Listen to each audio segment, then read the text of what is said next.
Welcome to my channel, where there are interesting and equally sensational stories. Listen to today's story. I'm a man of my 30s and was with my now ex-wife for 15 years, and we have 3 young kids. We had been together from 21 years old to 37. Being in my early 20s when we had first started dating, I ignored the huge red flags that she had cheated on her ex-boyfriend whom she had lived with for several years. She even had a threesome with 2 guys while she was at work. She stated she just wanted to feel wanted. My instincts were telling me different, but I stayed and tried to put it behind me. I was young and naive and assumed that, sure, we all make mistakes in life. Stupidly, I would later go on to ask her to marry me, and I knew I had a gut instinct telling me to not do it. After about 3 years of being married in which I thought things were going fine, and we had had our first baby, things all started to change that winter of 2009. She started going to her friend's house a lot more. Then she started sneaking out of the house in the middle of the night. We would go to bed at say 10 p.m. and I would wake up at 1 a.m. and she was gone and the car was gone. She would return around 4 a.m. or so. This went on for months. I would call her phone and no answer. She had also started smoking and drinking. She had never been a drinker, but suddenly started. I was also in the middle of going into the military. We were arguing and fighting all the time as well. Where the hell was she going and what was she doing? I would phone and text her and no reply. She started smoking. She started smoking weed and drinking. I then left for basic training and 5 weeks into training, she tells me on the phone that she is pregnant. We had barely been touching each other. I've carried this deep feeling ever since that my daughter is not mine. My boys are spitting images of me, but not her. Something has always just felt off.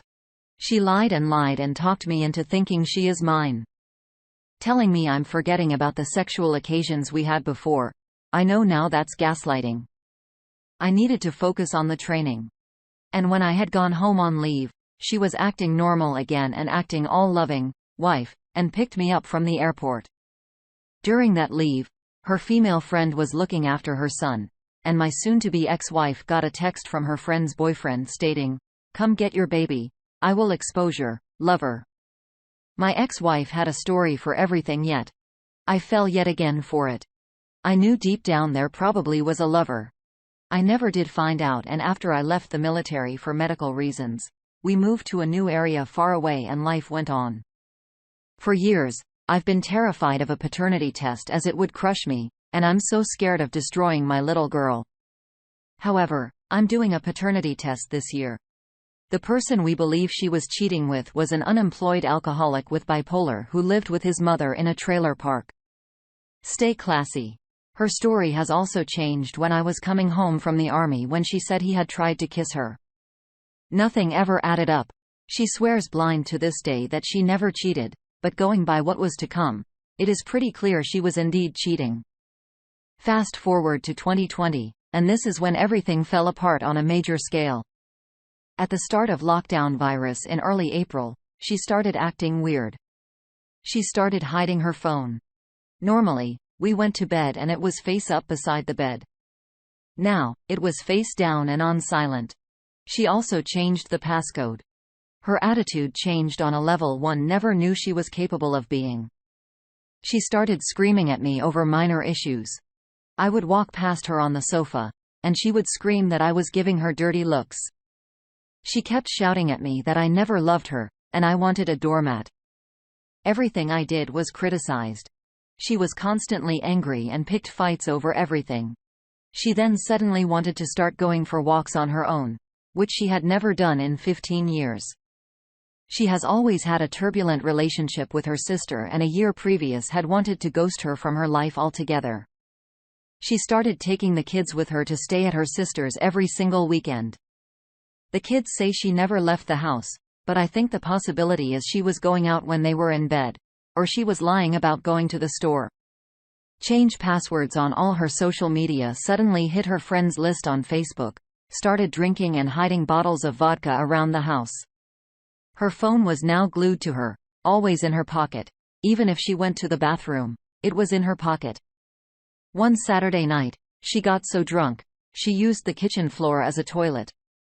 She then passed out and her phone kept lighting up at 2 a.m. I got into it via her fingerprint, and that's when my whole world collapsed. She to this day does not even know half of what I found. I found she was sexting nearly 20 men via WhatsApp and Snapchat on a daily basis and storing their names under female names. She was making videos of touching herself at 6 a.m. when we were all sleeping and sending the videos and photos to them all. I caught her asking for men on Snapchat when they would be in the area to hook up. One of them ended a message saying, "Now you can go home and finish yourself off." I will assume she met him in his car. She kept cheating with one guy in particular, and despite being caught several times, she kept doing it. I went straight away to file for divorce the next day after discovery. She stated she had deleted her Snapchat and removed these men from her phone. I did once again gain access to her phone and found she had set up a new Snapchat under her maiden name and only had him added to it.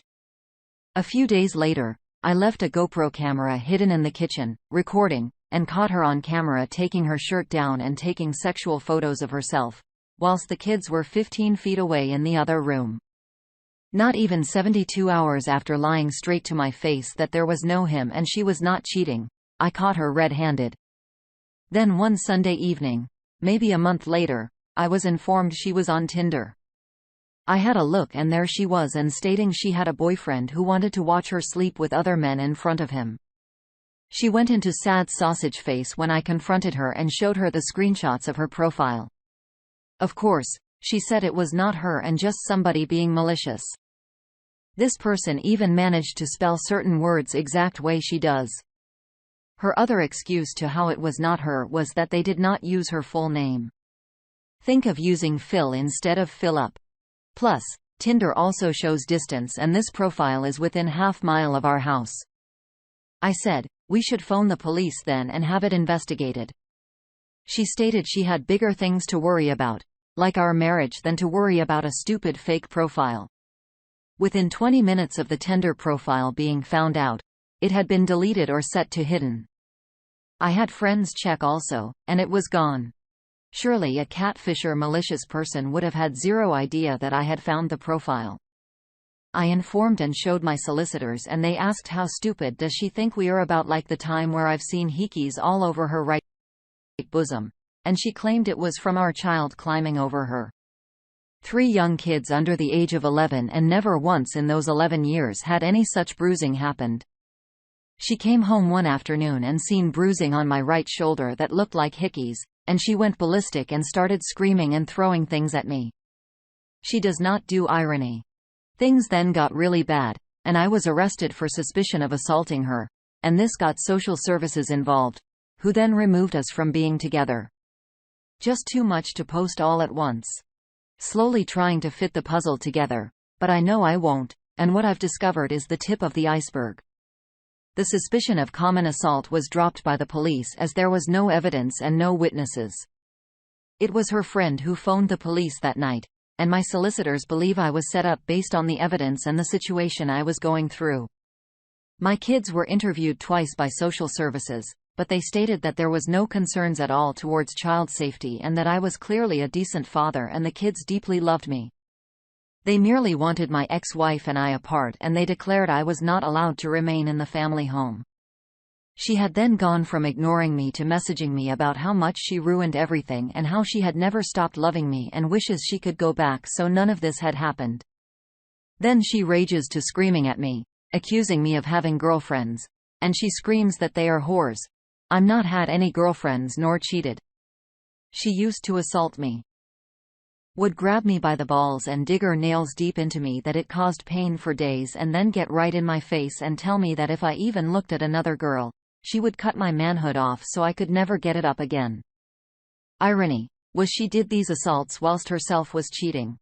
2 weeks before Christmas, she turned up at the house unexpected and assaulted me by punching me in the chest over and over and screaming, "You're mine. You're mine." She even admitted to this assault via WhatsApp and promised that if she came over for Christmas Day with the kids, that she would not hit me. At Christmas, she tried to sleep with me. She even lied about the school therapist, stating my 9-year-old daughter was bipolar. I spoke to the therapist on the phone and she stated she did not at any point mention bipolar as she has not qualified so forth to even say such a thing. I ended up classed as homeless and now have my new home and my now ex-wife as of 5 weeks ago after the divorce hearing was granted for adultery. Stated you've come out smelling of roses on the day I sadly bumped into her while moving.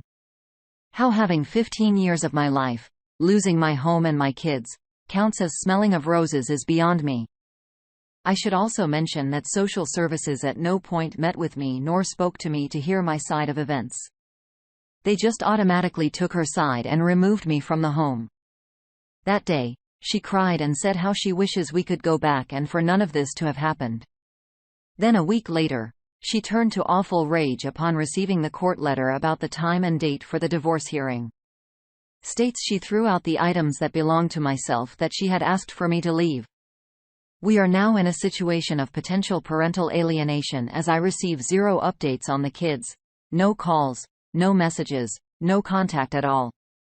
She had previously promised that she would provide updates, calls, and photos so forth on a regular basis, but sadly, that has not materialized and she now states that she should not have to chase me.